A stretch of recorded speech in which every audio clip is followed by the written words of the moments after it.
하나님 아버지, 오늘도 변함없이 새날을 열어주셔서 하루의 첫 시간을 주님 앞에 올려드리게 하시니 감사합니다.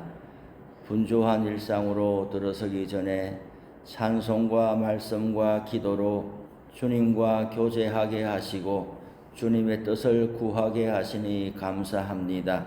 주님은 일양 미쁘시니 우리의 모든 형편과 처지를 살펴주옵소서.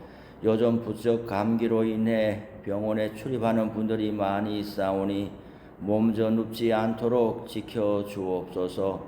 어제는 복된 주일을 허락하여 주시고 온 성도들이 성전에 모여 예배하며 교제하며 봉사하고 주님의 복음을 증거하게 하시니 감사합니다. 말과 행실로 우리가 주님께 속한 사람임을 확인하게 하시고 세상에 살면서도 세상에 속하지 않는 사람으로 살게 하옵소서. 생후 첫 예배에 출석한 어린아이가 있었습니다. 부모의 손에 의지하여 나온 이 발걸음이 평생에 주님을 가까이 하며 예배를 즐거워하며 하나님 사랑을 많이 받아 누리는 사람으로 성장해 가기를 기도합니다. 각자 맡은 자리에서 봉사하는 동안 상한 마음 실족한 성도들이 있습니까? 사단이 틈타지 못하게 하시고 주님의 성령께서 교통하시고 위로하시며 일으켜 주옵소서. 피곤하고 지친 몸과 마음에 위로와 안식을 주옵소서. 하나님 아버지, 오랜 역사와 신앙의 연수가 더해 갈수록 주님의 사랑이 우리 가운데 더욱 유연하고 풍성하게 자리매김하기를 원합니다. 배제와 포용의 갈림길에서 우리의 완악함으로 기울지 않게 하옵소서. 경직된 복음 이해로 사랑을 잃어버리지 않게 하옵소서. 우리 중심의 지나친 확신과 신념이 천국문을 가로막고 있는 것은 아닌지 두려운 마음으로 자신을 성찰하고 기도하게 하옵소서. 주님은 먼저 된 자로서는 나중되고 나중된 자로서는 먼저 될 자가 많다라고 하셨습니다. 먼저 믿은 우리들, 교회의 일꾼으로 세워진 우리들에게 갑절의 영감을 더하여 주셔서 주님의 본을 따라 섬기는 일에 부족함이 없게 하옵소서.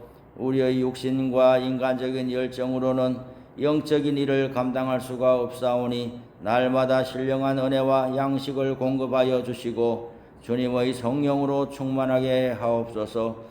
하나님 아버지, 성도님들의 다양한 삶의 형편을 위해 기도합니다. 투병하며 고통 중에 있는 성도들을 돌아보시옵소서. 항암 치료 중에 있는 장로님, 건강검진하다가 암이 발견되어 치료 방법을 찾고 있는 집사님, 넘어져서 골절되고 입원 중에 있는 권사님, 치매 정세로 인해 힘든 시간을 보내고 있는 성도님들이 있습니다. 불안과 염려로 인해 밤에 잠을 이루지 못하는 성도님들도 있습니다. 주님께서 병상에서 일으켜 주시고 괴로움과 근심에서 벗어나게 하옵소서. 온전하게 치료하여 주옵소서. 출산이 임박한 가정도 있습니다.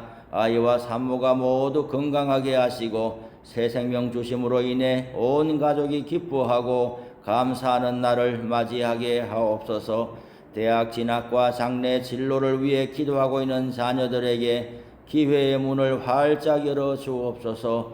낙심하고 실망한 성도들에게는 주님께서 그 손을 잡아 일으켜 주옵소서. 일천번제와 감사의 예물을 드린 성도들의 손길을 기억하여 주시고 예물에 담아 올리는 기도에 응답하여 주옵소서. 예수님의 이름으로 기도드립니다. 아멘. 오늘 본문의 말씀은 마가복음 10장이 되겠습니다. 마가복음 10장.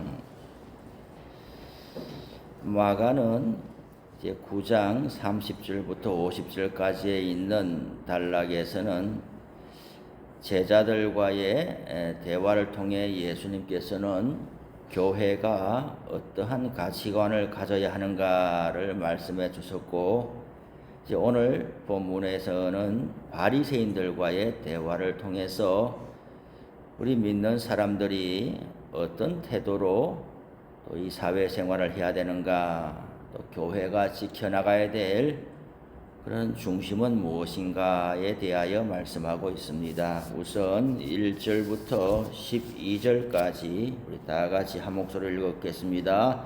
예수께서 거기서 떠나 유대 지경과 요단강 건너편으로 가시니 무리가 다시 모여들거늘 예수께서 다시 전례대로 가르치시더니 바리새인들이 예수께 나와 그를 시험하여 묻되 사람이 아내를 버리는 것이 옳으니까 대답하여 이르시되 모세가 어떻게 너희에게 명하였느냐 이르되 모세는 이혼 정서를 써주어 버리기를 허락하였나이다.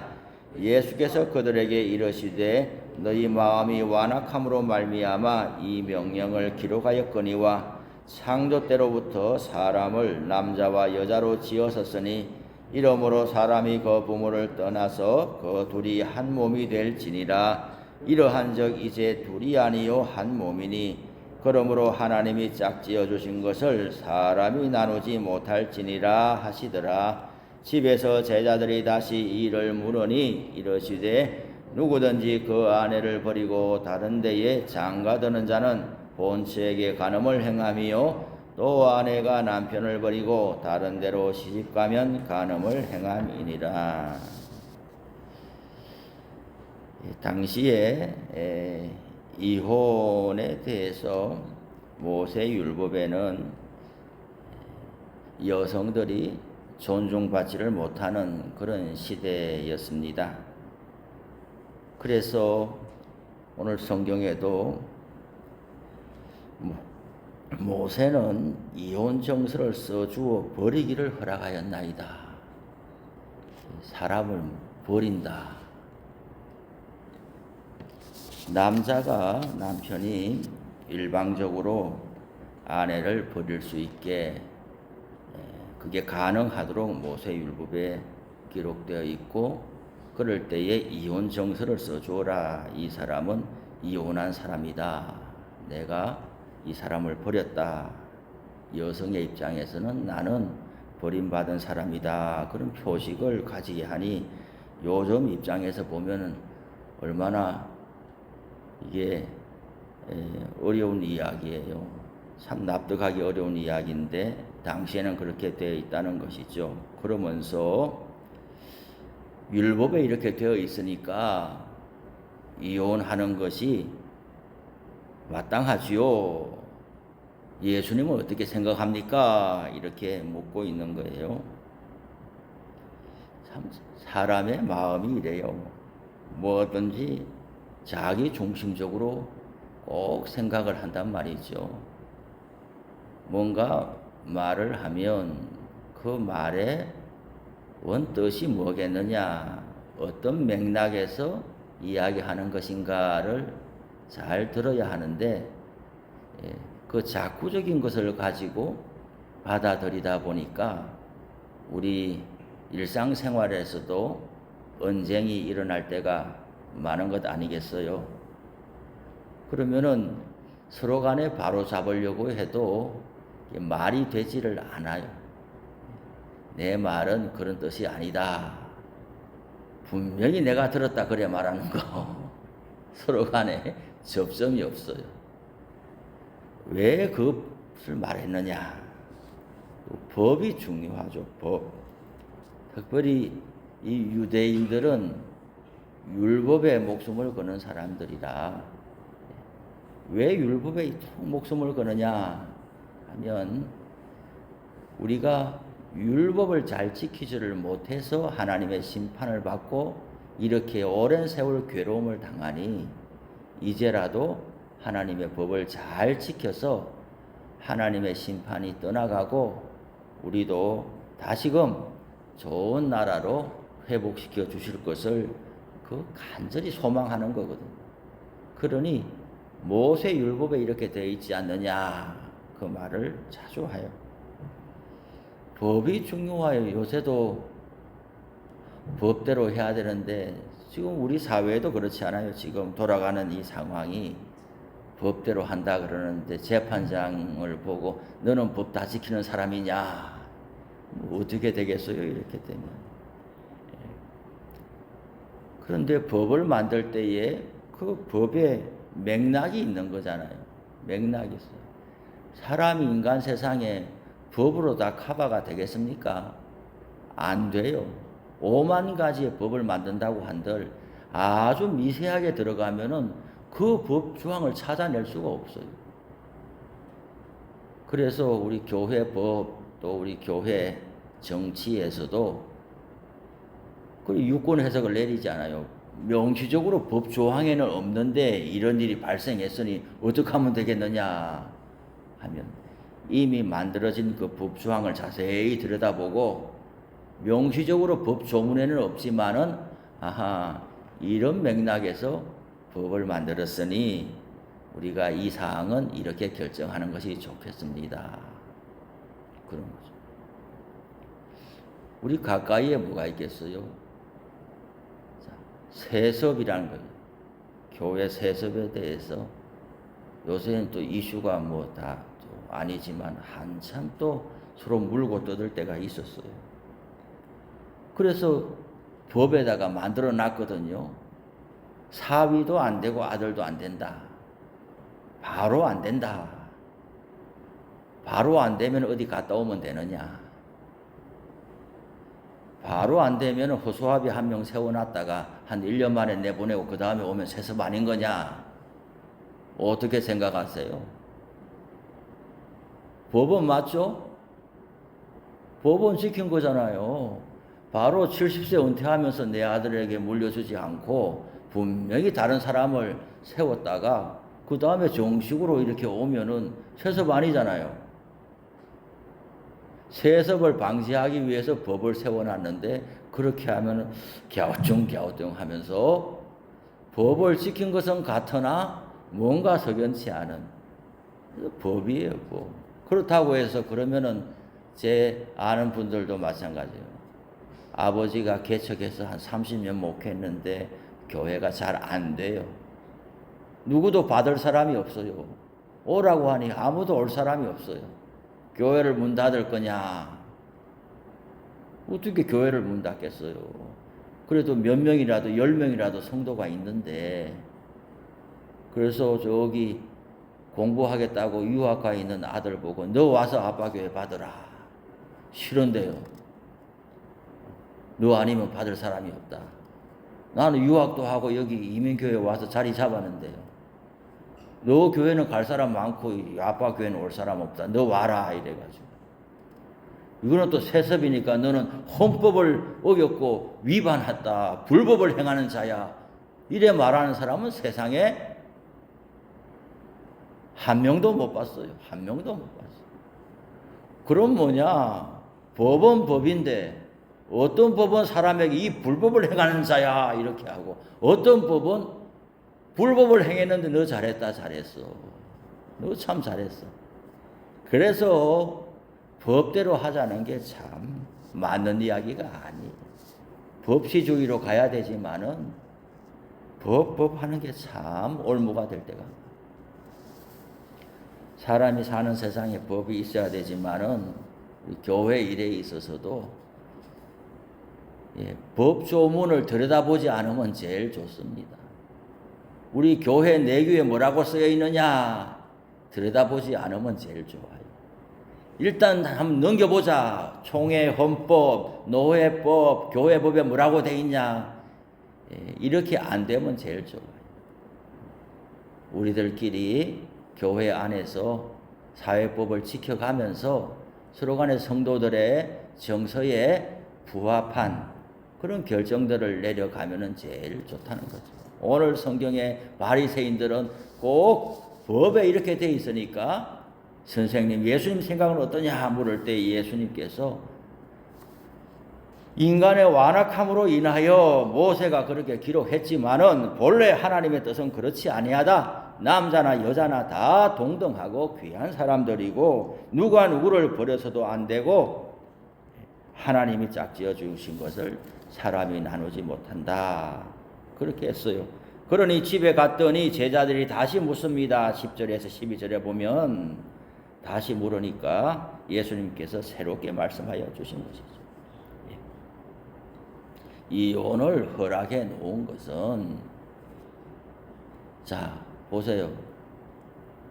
이게 참 요즘 세상에 말하기가 어려운 거예요. 예.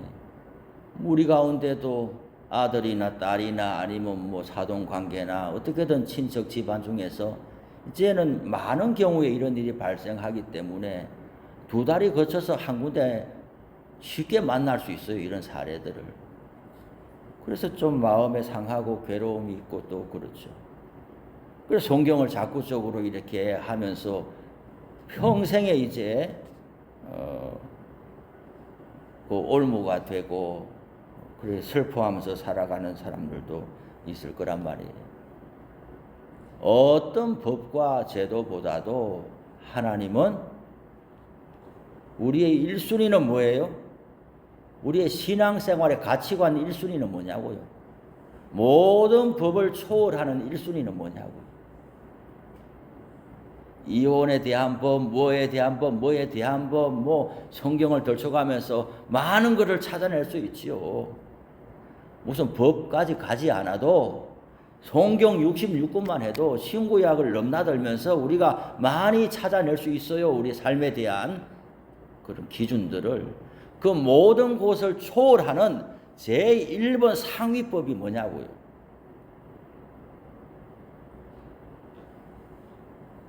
그거는 당연히 하나님께서 세상을 이처럼 사랑하사 독생자를 주셨으니 이는 저를 믿는 자마다 멸망치 않고 구원을 얻게 하려 하심이라. 하나님이 세상을, 하나님이 사람을 사랑하셔서 독생자를 내주셔서 십자가에 달려 죽게 하셨다. 이것이 하나님이 사람을 바라보는 제1번 기준이다. 이것이 제1의 모법이란 말이에요. 헌법과 같은 거예요. 우리가 세상에 법이 많이 있지만 제일 근본은 뭐예요? 헌법이에요. 헌법. 우리 신앙생활의 제1 헌법은 뭐냐? 1조항은 하나님께서 사람을 사랑하셔서 생명을 주시고 요한복음에 있는 대로 그 삶을 풍성하게 하시려고 독생자를 내어주셔서 죽게 하셨다. 이것이 가장 중요한 법이고 이 법 아래 다른 것을 해석에 들어가야 되는 거예요. 그러니 성경에 이혼하지 말라고 했지 않느냐? 이렇게 하면서 어떤 가정에서 부인이 혹은 남편이 배우자에게 엄청 학대를 당하고 괴로움을 받고 있는데 성경에 이렇게 되어 있으니까 너는 꼼짝 말고 네 운명이려니 하고 살아야 된다. 법을 사람의 존엄성보다 더 위에 두는 것은 바리새인과 같은 태도죠.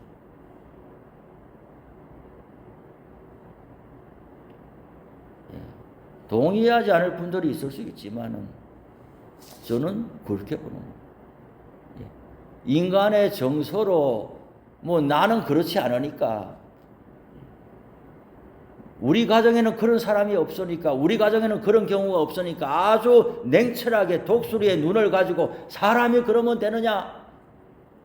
이거는 바리새인과 같은 태도라고 볼 수가 있습니다.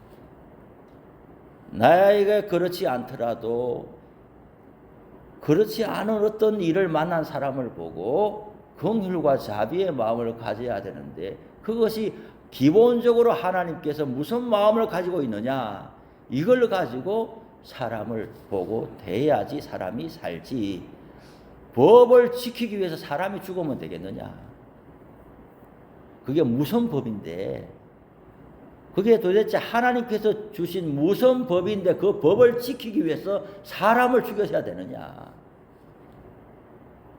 나는 그렇지 않다고 해서 다른 사람에게 엄격한 법을 들이대면서 법대로 살라고 해서 되느냐 그러면은 이런 거죠 그러면 함부로 사람을 버려도 되냐 안 되죠 그리고 절대 그렇지 아니하고 운명처럼 그냥 죽는 날까지 괴로움을 당하면서 살아야 되느냐 그것도 아니죠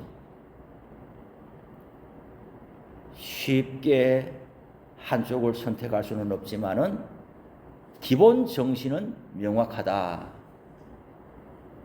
거예요. 예민한 주제들이 많이 있어요. 법 하면서 자살에 대한 이야기도 마찬가지죠. 우리 예수 믿는 사람이 안 믿는 사람보다도 더 냉정해서는 되지를 않아요. 그러면 우리는 물어야 돼요. 무슨 예수를 믿느냐라고 물어야 되는 거예요. 우리 가운데 이런 사람이 아무도 없기를 바랍니다. 그 사람 자살해서는 게 지옥 같지요. 이런 사람 아무도 없기를 바라요. 그런 말이 어떻게 나오냐고요. 나와 내 가정에 그런 일이 없다고 해서 제3자라고 해서 텔레비 나오는 사람이라고 해서 이웃집이라고 해서 아니면 내가 싫어하고 어떤 미워하는 집이라고 해서 그런 말을 막 아니면 정치적인 견해가 완전히 나하고 반대에 있으니까 잘됐다 이렇게 하면서 어떻게 그런 냉혹적인 말을 함부로 막 하냐고요. 그럴 수 없어요. 바리새인과 같은 태도예요. 그럴 수 없어요. 법 가지고 그렇게 들이대면 안 되는 거예요. 상하고 아픈 사람이 있으면은 하나님이 우리에게 기대하시는 것은 너보고 법 들이대라고 그리고 정죄하고 판단해 주라고 절대 하나님은 그렇게 하지 않으시고 우리에게 예수 안 믿고 그런 일이 있어도 우리가 아는 사람이라면은 애통하고 가서 울어줘야 되는 게 얼마나 인간이 고통스럽고 견딜 수 없으면은 사람이 따라올 수 없는 곳으로 도망가 버렸냐. 얼마나 견딜 수 없으면 사람이 없는 곳으로 가버렸느냐. 애통하고 그리고 남아있는 가족들을 위로하는 일을 해야지 우리가 선을 넘어서면 안 되는 거예요. 그 사람의 영혼에 대한 운명까지 우리가 그걸 알아서 뭐 할 거냐고요. 그 사람의 지옥 가는지 그렇게 알고 싶냐고요. 우리는 그래서는 안 되는 거예요. 상황에 있어서 하나님이 사람을 어떻게 대하느냐 그 중심을 가지고 우리가 대해야지 법 하면서 법대로 들이대서는 그 법이 내가 남에게 냉정하게 대한 만큼 나한테도 냉정하게 돌아온다는 사실이에요. 참 하나님은 공정하지 않아요. 평생 남에게 법하다 보면은 그 법을 나한테 적용받을 때가 오는 거예요. 지금 이 세상을 그렇게 우리가 보고 있지 않습니까? 그래서 어느 쪽도 하나님의 긍휼과 자비하심을 우리의 방종으로 해석해도 안 될 것이고 너무 법을 자꾸적으로 해석해도 안 될 것이에요. 오늘 또 뒤에 이어지는 내용에 보면은 여리고에서 바디메오가 주님을 만나서 눈을 뜨게 되는 장면이 나옵니다. 이 사람은 맹인인데 이름이 없고 바디메오는 이름이 아닙니다. 바디메오는 이름이 아니고 바는 누구의 아들이란 말이고 디메오는 부모의 이름이에요. 아버지 이름인 거죠. 바디메오는 아버지 이름이 디메오예요. 디메오의 아들 이런 뜻이죠. 이름을 또 지원받지 못했어요. 이 사람은 어찌 보면 날 때부터 맹인인지 몰라요. 앞을 못 보니까 바르게 활동할 수가 없어 여리고에서 그렇게 앉아 있는데 앞은 못 보지만은 귀가 열려 있으니까 늘 소문을 듣게 되는 거죠. 예수 나사렛 예수가 지나간다. 이 소문을 듣고 어디 있는지는 모르지만 안 보이니까 어디 있는지는 모르지만은 제자들과 허다 무리가 지금 여리고를 지나가고 있으니 그 수군수군하고 사람들이 웅성대는 소리를 듣고서 예수님이 여기 근처에 어디 있구나 하고 힘을 다해서 불러봅니다. 다윗의 자손 예수여 나를 불쌍히 여기소서.